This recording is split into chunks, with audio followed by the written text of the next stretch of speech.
Guys, yung anak ko, gabing-gabi na, nasa 9 o'clock na. Ang hinahanap, toys daw. Anong gusto mo, be? Ano? Buy tayo? Nang? What? Anong buy natin? Anong buy? Magpaya.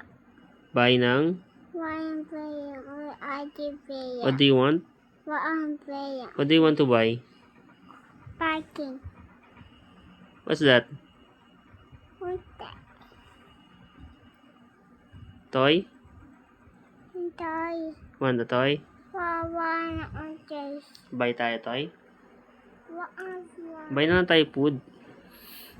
Buy tayo to food. Ano? Buy tayo food. Tara. Bili tayo ng isaw. Tara, buy tayo. Buy. Nagkikrave ako sa isaw. Tara, naman tayo sa labas. Tingnan natin kung may mga mabibili pa rin ng mga street food. And tsaka ulam. Kasi walang lutong ulam sa bahay. Let's go. Tayo mo, let's go. Let's go. Point.